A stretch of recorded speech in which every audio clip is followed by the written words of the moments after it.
จะมาวัดหัวให้เด้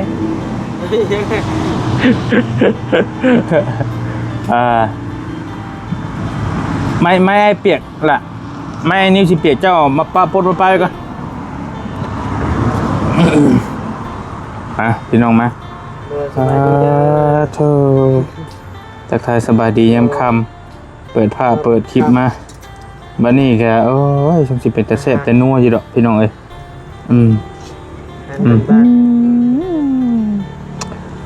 แต่ยังหน่อยนี่โอ้ยดูว่าจะยังน้อยนะกินกระใส่เลยครับตัวเอาว่ามันเฮาเกี่ยวเข่าที่น้ำมานะเนาะเห็นเพิ่นแบบพูดเนาะแม่นเพิ่นตกพูดสิ้นโอ้ยคักและมือน่ะพี่น้องเอ้ยเอาทักทายสบายดีกันยามค่ำได้พี่น้องเด้อมื้อนี้ก็ถือว่าบ่ลียังอยู่เฮือนน้องสายฟ้าสิมีข่าวดีน้อยนึงบ่น้อยได้หลายเติบแล้วสิมาแจ้งเพิ่นก่อนเด้อเพิ่นนึ่งข้าวนึ่งน้ำก่อนกำลังค่อนกลุ่มอยู่ปู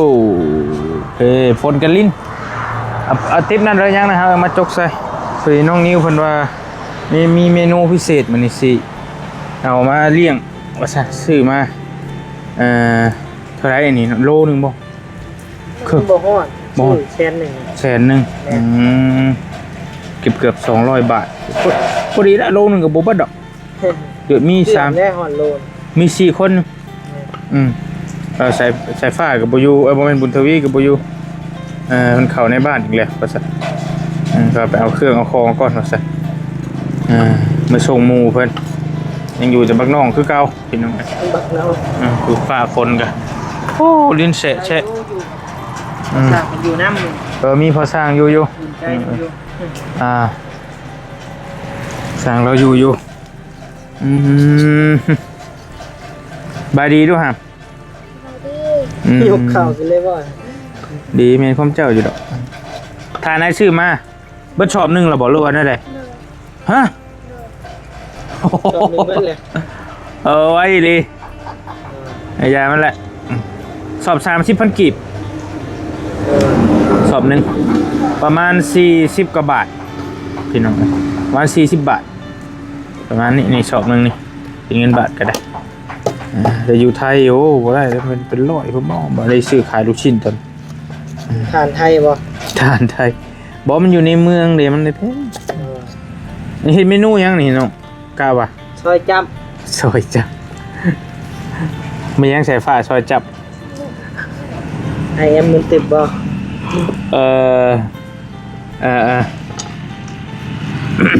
โต๊ะมันก็เอาอะไรอย่างประกอบประสานกันได้นี่ได้เป็นง่ายอย่างเลยเขาท่า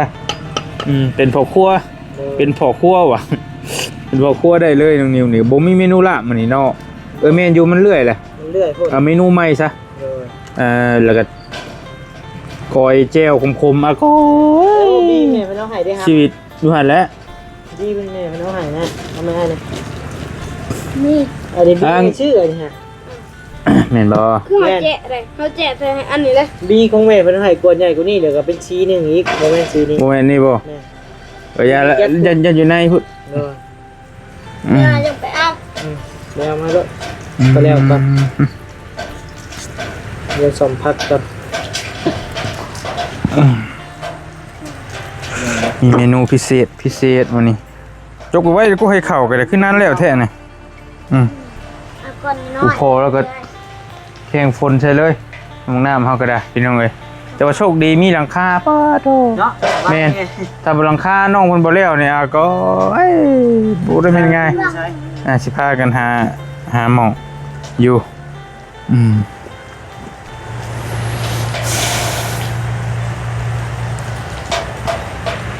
ก็ไฟฟ้ากันยังใช้บ่ได้พ่อเนาะก็เปียกแล้วบ่ได้แล้วเดี๋ยวจอบตู้ในของเย็นหาแล้วได้บ่ตัวนี้บ่เปียกอันนั้นก็ยันเปียกปักมันเดี๋ยวไปเสร็จนะจังไฟหุงอยู่น่ะแต่ว่ายันเปียก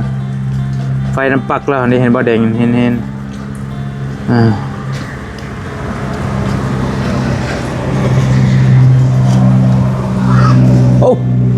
โอ้หมูหูไปเลยข้างห้อยไป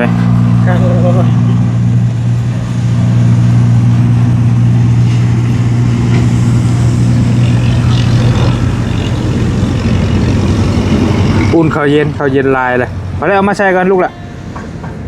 มันคืออืดแท้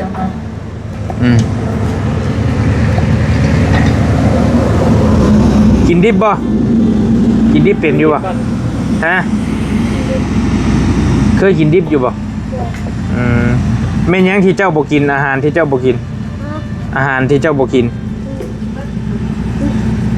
เอาคืออ้ายนี่อ้ายปลาอ้ายบ่กินอ้ายข้าวแบบแม่นยังที่เจ้าบ่กินเอียนเจ้ากินบ่อ่ะใช่หมาเจ้ากินบ่แมวยังเลยฮะแห้งบ่กินแห้งบ่กินโลอบมาสิว่าบ่แต่ว่ากับบ่แล้วบริกับแยงๆแล้วเด่นแต่รู้สึกแต่ยังน้อยผู้กินอยู่เดี๋ยวนี้อยากยอมๆละอาเจ้าหาตัวมีแนวว่าได้พอไม่เอาเดี๋ยวผมกินดีกว่าบุกินแล้วก็บาปมันเอาไปมาก็ได้มันว่าดอก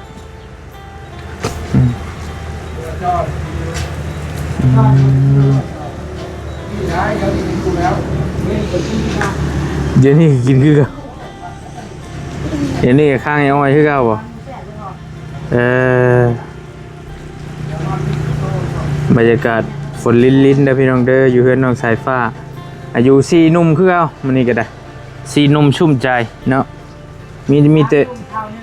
เดี๋ยวว่าเราได้นั่นกว่าเราแข็งแห้งก็มุ่งแล้วเราอยู่3 เท่าซะ3 เท่า1 นุ่มซะย่าต่อไพ่ก่อนให้บอสเสียวโคมป่ะเอาสิต่อป่ะเอามันโบช็อตบ่ช็อตบ่โอ้จุดดีเลยชิดึงเป็นยาวไปเลยนะครับผมโบต่อสุดจากแรกจะลองไปเสียวโคมอยู่ย่าจะจ่อนะเด็กบอสั่นก็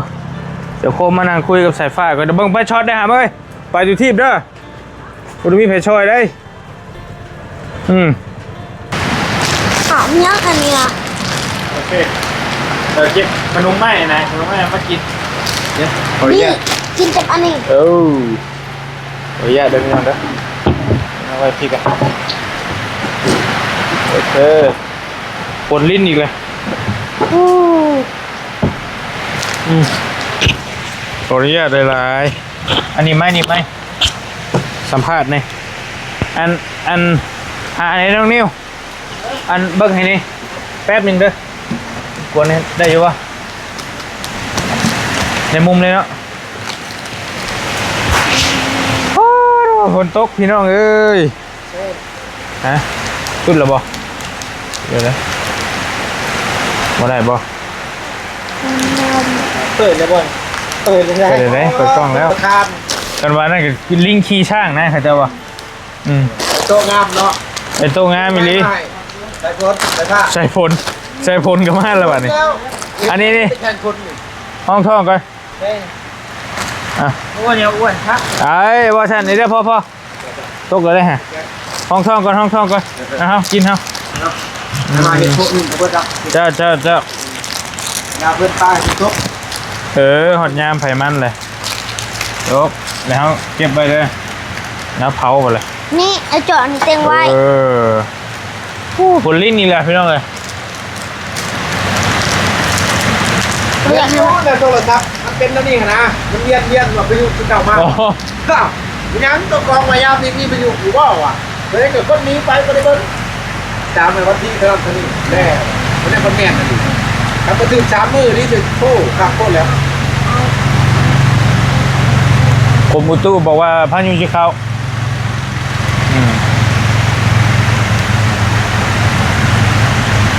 รถลายรถจิบล้อนี่ครับนอน2 คนก็พอช่างได้หมดเลยอย่างนี้เนาะใช่ผมมาแล้วผลจบไปไหนเบิ้งผมมาแล้ว5 โมงเลย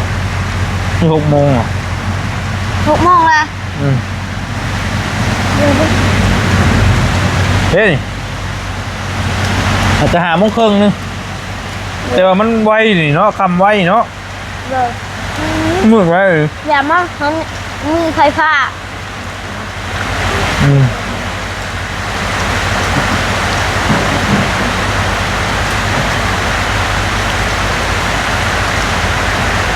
น้ำกอกก็ได้ใครเนี่ย ได้เลยอยู่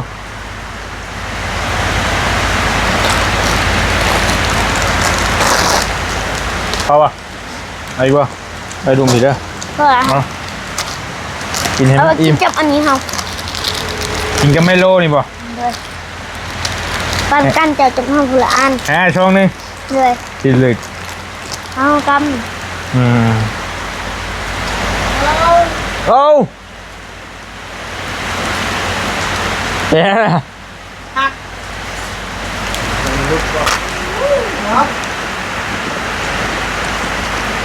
ำมา ขาตั้งฮักเลยป่ะ อ่ะไปรสชาติเราเห็นแหละน้ำเสียแล้วก็เลยถึงไปไว้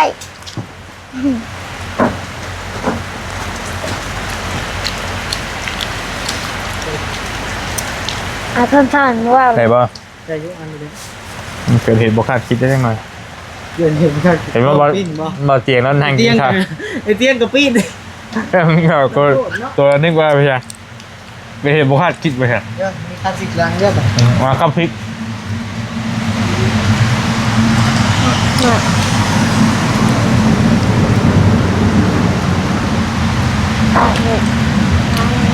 ใช่อยู่ยังมีหลังคาแล้วอุ่นใจให้สบายเขาเห็ดอยู่เห็ดกินได้สบายแล้วกันว่าเขากอฟ้าขางนี่เบิดได้ให้ขัดมันหลบฝนได้เลยมาโอเคบัดนี้พอแล้วพออุ่นปะอุ่นท้องอิ่มปะอันซอยจูน้องนิ้วพอให้อีกแล้วหน่อยใจอีกแล้วตั้งใจให้ครับบอกครับห่อก็ได้ห่อมาฝั่งเมียก็ได้แล้วมันอิ่มเฮ็ดได้ใช่ยังกระเพาะยังอีกว่างอีกลายอยู่สบายมาก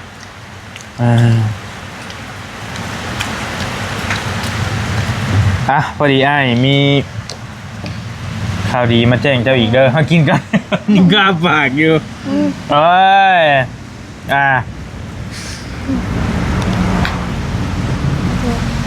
กินก่อนกินให้มันเบิดก่อนเดี๋ยวช่องงานนี้บ่เมย์มันฝากมาให้นะกินเอาแซ่บบ่โอ้เจ้าเขาก็คือหาอันก่อนบัญชีหาช่องผู้กินปะนั่นบ่เฮ้ยเห็นว่าก็ได้โตก็ได้ป้าพิลึกพิลือเมย์มันฝากมาให้แต่ไทยพี่น้องเมย์จะดีมันฝากมาบริมาให้เมื่อคืนนี่แหละกินจะว่าแท้ว่าโอ้ถ้าเป็นเบาหวานได้เฮ้ยเบาหวานเอาใช้น้ำจิ้มจอกเอาใช้น้ำลายพอดีจางๆบ่กินแค่น้ำเปล่าแล้วนะพังชงโปนตินกระแซบอยู่แต่ยังน้อยเขาได้กินไปนี่กระแซบแล้วพี่น้องโอ้มีปัญหาได้กินได้ขับพังเบิ้งคันไอ้บอนั่นแหละคันบอลืมได้ซื้อมาให้จักมันอย่างมันบริกิกก๊อกบางที่เขาฝ้ามาแล้วมันก็ลืมพี่น้องเรื่องซื้อเรื่องคาเรื่องนี้ก็ได้ซื้อมาให้น้องคนในการบริกิกก๊อกบางที่ก็ลืมว่านั่นว่าเมื่อนั้นว่าที่ซื้อเกือบมาให้เกือบเพิ่นขาดแต่ว่ากันได้แล้วเมย์เพิ่นฝากมาให้แล้วบัดใช่นั่นเลยโอ้ยังใส่เกือบเก่าอยู่บ่คือว่าเกือบขาดจ้ะเขาบอกเห็นเขาบอกเกือบบ่เห็นโมเมนต์มันขาดบ่โอเคแล้วเห็นเงินกล่องเตียงอิ่มแล้วบ่ได้แล้วบ่โอเคโอ้จิบแขวตั้งใจเด้อมีทางเมย์ใจดีเพิ่นฝากเงินมาซอยเจ้าอีก 10,000 บาทเด้อ10,000 กับ 200 บาทเมย์ใจดีผู้เก่าหั่นแหละเมย์มันธนากับพ่อน้อยเด้อหั่นเด้อมันสามมาซอยเจ้าเติมอีกไว้ซอยเฮ็ดห้องน้ำเจ้านี่แหละแต่ก็ไว้ซอยเฮ็ดเฮือนเจ้าแต่ว่าทางบริกะเบิ่งนี่บ่ฮู้ว่ามันสิได้ส่ำใดนะเฮือนเท่านี้ก็อยากขอไล่เบิ่งห้องน้ำก่อนไล่เบิ่งห้องน้ำให้ก่อนแต่ว่าแน่ๆนี่ในใจบรินี่ยันได้ก่อแต่2ห้องยันงบเฮาบ่พอยันได้ก่อแต่ห้อง2ห้องนี่ให้สายฟ้ากับบุญทวีก่อนอันนะ ในอื่นนี่จังว่ากันตัวนี้จังว่ากันทางหลังอย่างมันเอาแต่พอห้องมันพอได้ให้เพิ่นนอนฮะนะตามคิดไว้เพราะว่าก่อห้องนี้แล้วก็เทพื้นแล้วก็ติดวงกบบานประตูนี่ก็เบิดหลายเติบแล้วนี่ก็ได้พี่น้องค่าสร้างเราอีกค่าสร้างเราเอา8,000เบิดก่อกับเทพื้นบ่รวมโบกเนาะพี่น้องเนาะ โบก เดี๋ยวนี้ก็โบกก็คือสาบนะฮะ เลย มันบ่คือกันเนาะ บ่โบกกระยา บ่โบกเลยเนาะ เลย ก็แค่ก่อพ่อเนาะ เลย ติดวงกบบ่ติดบานประตูบ่ติดกะยา ติดบางประตูวัดติดวงกบ เอาบ่ติดวงกบดิใส่บานได้ลูกล่ะโอ้ยหมอน้อยๆนี่ก็ได้ว่าให้กันงงอีกเลยติดเชปูนนั่นบ่เอาเชือกมัดเอารถน้อยหิ้งเอารถเนาะโอ้ยก็ให้อ้ายขมังอีกแล้วเจ้าก็ได้ ตัดเอาไปตัดใหม่มาแล้วก็เฮ็ดเอา เจ้ามันเบิดงบหลายเนาะบ่หลายก็ยะมีแต่ก่อปิดอยู่เลยเป็นหยังซะเจ้าเอาหูหน่อยหนึงอ่ะเอาปังไว้ เอาสิออกทางใด จอยหน่อยนึงก็ยังวะเจ้าช่องลมเขาหน่อยนึงเลยกะจงทางเขาเจ้าแล้วเอาศาสตร์มาขังเนาะทางเขาก็ได้โยจะเอาเว้านั่นเนาะมีแต่ เฮาก็เจาะเบิ่งปองเฮาก็ลอดเข้าลอดออกเฮาก็เอ้ย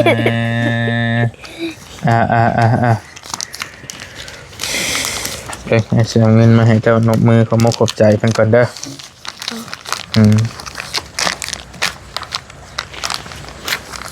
เงิน10,000 บาทพี่น้องเอ้ยจะหู้อยู่บ่ว่ามันได้เท่าไหร่10,000 บาทประมาณ6 ล้านปลายเดี๋ยวนี้6 ล้าน7 แสนแล้วนี่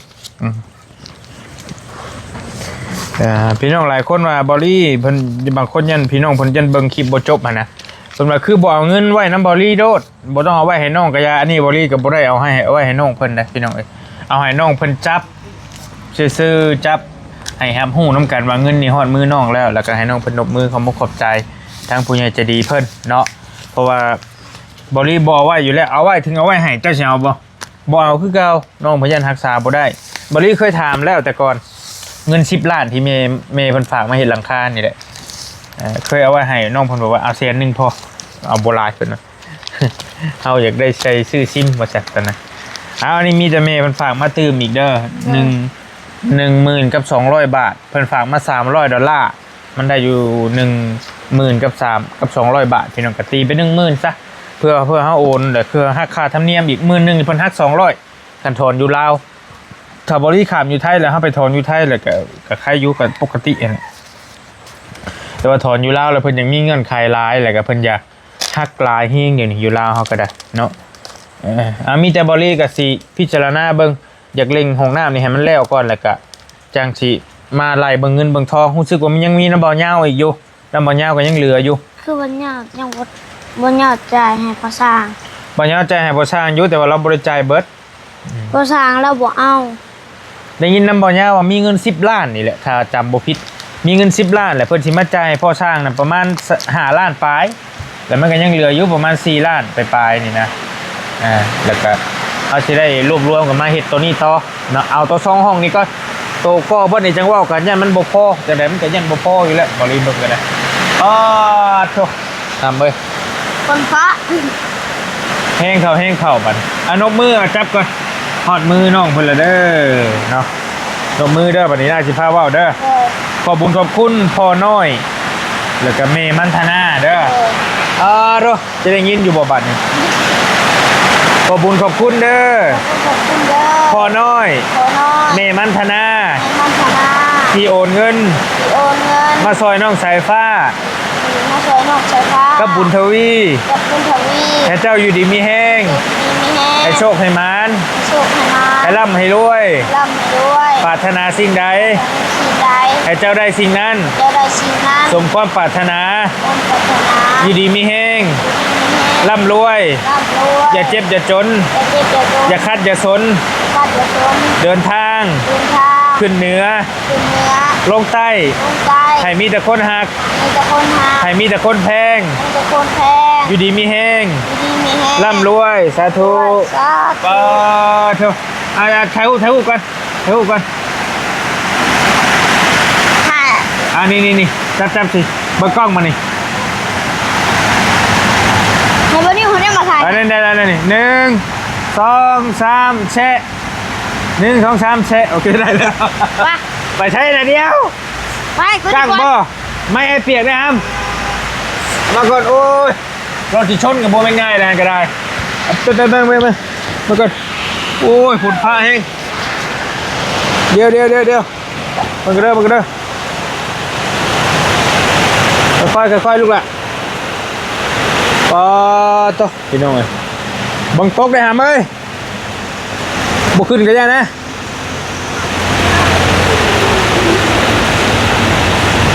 ค่อยลงมาพอแล้วได้แล้วจะสิตกซื่อเจ็บซื่อได้เลยเดี๋ยวมันจะจุดแหละเฮงรีผูกโอ้รถสายทางกะพอช่างกับบริยุทธ์จักดีผูน้องนิ้วกับของกินแต่กำตั้มอยู่ผูโอ้ยชาวโคตรโพ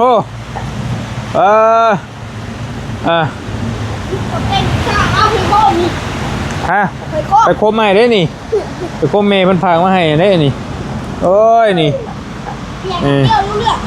งงเลยมีหลายระบบกระพริบก็ได้ที่เจ้าไปเบิ่งหัวเข่าเจ้าเด้อปพักก่อนว่าพอเอ้ยโอ้งุบอยู่แล้วก็ได้โพดโพเอาให้มันเร็วเลยนะมันชงโอ้โหกอขึ้นเลยคัดหัวโคมใช่เลยบั่น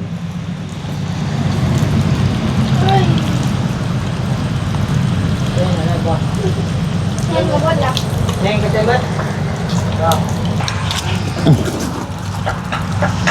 เดี๋ยวมาเบิ่งพอสร้างแล้วก็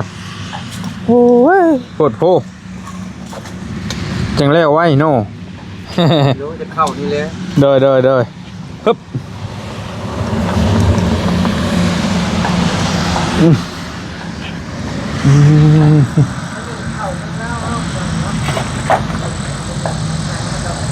ตกให้ดูตกมันกับพอดีนั่นพี่น้องจุดเลยหันเริ่มยุดเลยดิตกไปพอดีจักแนวใดกำกาพอสีแห้งกะแห้งอยู่แต่ว่าตกมันบ่เฮิงเนาะผลช่วงนี้หูอยู่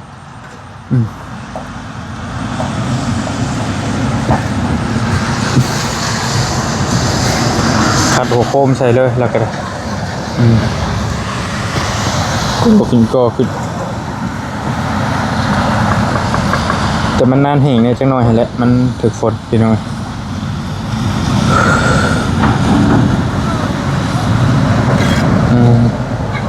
บอกเป็นกระบวนเบิด100-200เลยไปจากนี่เนาะเบิดลายเติบได้พี่น้องเลยเปิดเถอะคือ50กั้นกลางอีกนี่ไปเอามาจักว่าสิได้ซื้ออีกก็บ่จักเพราะว่าติเนาะมีบอกเก่าอยู่โดยมีข่างทางลุมพุ่นอีกอยู่เอาเหตุงานหามลุ่มหามค่ำเราก็ได้มือบรีมาแต่บ้านโนนสันมาแต่บ้านน้องเตมานั่นกะจนว่า9 โมงก็พอจังได้ยาเทคานตัวนี้แหละเทคานตัวนั้นแล้วตัวงานตัวนี้เขาซอยบ่ได้ตัวนี้เฮ็ดบ่เป็นบ่ลียันมันเบี้ยวมันบุ้มมันเบี้ยวไปมันบ่แห้งเข้าไปเฮ็ดบ่ได้โดยจะเล่นน้องนิวสิได้อยู่ผลงานก่อผ่านยุดแล้วเลยพี่น้องไอ้ผลก็ได้อันนี้บริไฟฟ้อยบัดนี้ที่เดียวดีถ้ามีหลังคาเขาก็จัดอยู่มาตรฐานบ่ได้เป็นได้พี่น้องอยู่นี่เขาก็ถือว่าคุมไม่เบิดแล้วบ่มีน้ำเข้าถ้าว่าบ่ได้ปิดไว้ก่อนนี่ก็เอาเรื่องอีกเด้นี่ก็ได้ดีจังว่านะปิดไว้เรียบร้อยไปเลยพอดีเหมาะเจาะเลยนะพี่น้องในห้องน้ำติดกับผัวนี่เลยจุนี่เลยพื้นที่ทางอื่นเขาก็เฮ็ดไว้อันนี้ก็เป็นไฮหน้าเพิ่นไป ตรงให้ตรงหน้าไปเขาท่ามีแต่หกในจังน้อยแล้วนี่ก็ยันแต่งูเงี้ยวแขวกระปอมคือมันนั่นแหละมันสิลอยมาสั่นก็ได้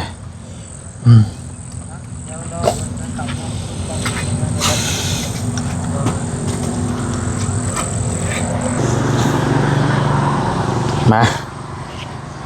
จบคลิปปิดคลิปก่อนพอรีกระดาษบัตรนี่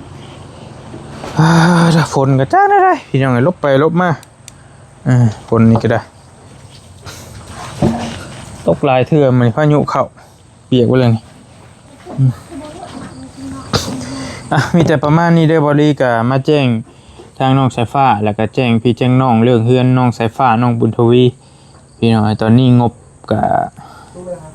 ก็มีน้ำบริจำนวนหนึ่งเนาะแต่ว่าจำนวนเงินที่บริมีอยู่นี่สิได้ซอยน้องเพิ่นได้ซำใดกับเบิ่งตัวจริงก่อนเนาะมีผู้ใหญ่หลายท่านเพิ่นส่งมาแต่ก่อนๆผู้ใหญ่ผู้เล็กผู้น้อยแล้วก็เมย์เพิ่นส่งมาตืมส่งมาหลายเทื่อแล้วเมย์มันธนากับพ่อน้อยเพิ่นก็ส่งมาเรื่อยๆอยู่พี่น้องเนาะมาอีกแล้วแค่ช่วยเข้าบ่ช่วยใส่ลูกช่วยอยู่นี่บ่แม่นเพิ่นว่าเอาอุ้ยบ่ช่วยนะกำลังว่าสิจบคลิปเอาช่วยก่อนหมูต้องมาคัดกันนี่ลุยหมอน้อยๆนี่มีบอลช่วยอะไรเพิ่นวะมีเปียกเพิ่นเด้คักอยู่เนาะโตเบาต้าเพิ่นนี่กะโอ้ยขอบใจเพิ่นหลายผู้ใหญ่ใจดีทั้งช่องเบาต้าเพิ่นซื้อมาให้พี่น้องเอ้ยก็ได้นั่งได้กินข้าวกินน้ำร่วมกันนี่คักได้นี่โอ้ได้นั่ง2เทื่อแล้ววันนี้อัดคลิป2เทื่อแต่มาใช้เทลงกว่านะลูกแหละโมหำน้อยโมหำเล่นี่มีไม้กระดาษมีไม้กระดาษมาไปเอาไม้กระดาษมันก็เจ้าไปเอามาไปโอ้เขานี่คืออุ่นเขาเย็นจริงๆจะบ่ต้องอุ่นหึงปานนี้ก็ได้เขาเย็นซื่อเละไปแล้วบ่จ๊ะ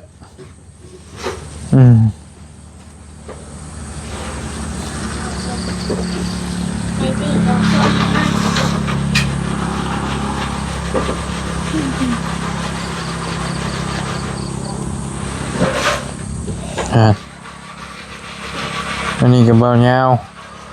าวลงคลิปว่าพี่ชายอ้ายเสียชีวิตว่าซั่นจากไหนได้อีกอ้ายเพิ่นบ่อ้ายบ่ยาวเลยอ้ายแท้ๆนี่แล้วเสียชีวิตล่ะอยู่ไสเพิ่นอยู่ไทยอ้ายคนโตว่าซั่นมันก็ได้แม่นน่ะนี่โอ้ยได้รับข่าวร้ายครอบครัวบ่าวยาวพี่ชายคนโตเสียชีวิตอยู่ประเทศไทยฮะเด้เป็นหยังจังเสียโอ้เพิ่นหลายคนนะพี่น้องเพิ่นฮะจักสิแม่นชื่อไปซะมีบ่าวบุญมีลุงหนวดแล้วก็มีผู้คนโตนั่นเด้จักชื่อไปซะผู้หนึ่งนะ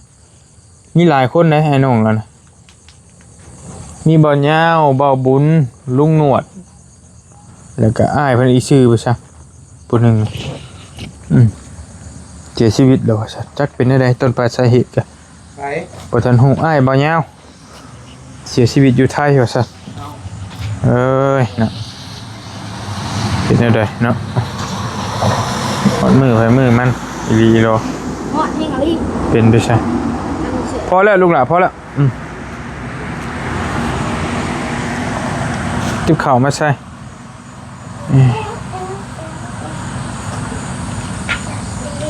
ไปเอาอันบ่ติบข้าวก่อนใส่ข้าวก่อนเดี๋ยวมันสิเฮ้ยมาสิใส่ก็ได้มาให้พี่มาแล้วใส่มาใส่ติดเดียวเลยบ่เนี่ยบ่รีบฮะติดเดียวพอมีจังนั้นแหละมี2จิ๊บใส่ติดเดียวพอโทรศัพท์เข้าละโอเคพี่น้องมีใจบริสิพอโตจบคลิปไว้เพียงชั้นนี้ก่อนเนาะมีใจเนาะขอบใจหลายๆเด้อทางพ่อน้อยเมมันธนาที่เพิ่นเมตตาทางน้องสายฟ้าน้องบุญทวีโดยตลอดมาหลังคานี่ก็เป็นเพิ่นลบแดดลบฝนที่เฮาลบกันอยู่นี่ก็แล้วก็ลายย่างเฮงพ่อแม่เพิ่นซอยกันแล้วบริสิไปหาลิดรายชื่อผู้ใหญ่ใจดีเพิ่นสิจดไว้ลายท่านเฮงที่ซอยน้องสายฟ้านี่ บริสิไปจดไว้ซ้ำที่บริจำได้แหละจำได้ในบ่ได้ในมันลายพี่น้องเพิ่นส่งมาทางเฟซทั้งอย่างในซอยน้องสายฟ้านี่อยู่บ่หลายคนเนาะขอมขอบใจหลายๆเด้อทั้งพ่อกับแม่อยู่ดีมีเฮงโชคมาร่ำรวยให้เฮงปังๆสุขภาพเข้มแข็งอยู่ดีมีเฮงเป็นโฮมเป็นเงาเบิ่งลูกเบิ่งหลานเบิ่งผู้ทุกข์ผู้ยากต่อไปให้เป็นโฮมโพโฮมใช้เด้อเนาะให้ลูกให้หลานเบิ่งแยงกันต่อไปอย่าจะเจ็บจะจนจะคัดจะซนลำรวยเด้ออยู่ดีมีเฮงสาธุขอมขอบใจพ่อแม่หลายๆค้าขายหุ่งเฮืองเด้อไปก่อนแล้วบ๊ายบายฝากติดตามเชียร์น้องสายฟ้าในตอนต่อไปแล้วห้องน้ำแล้วก็บริสิแจ้งพี่น้องอีกเทื่อนึงว่าเฮาสิเฮ็ดขั้นตอนใดต่อแนวใดก็จังว่ากันเนาะพี่น้องเนาะโดย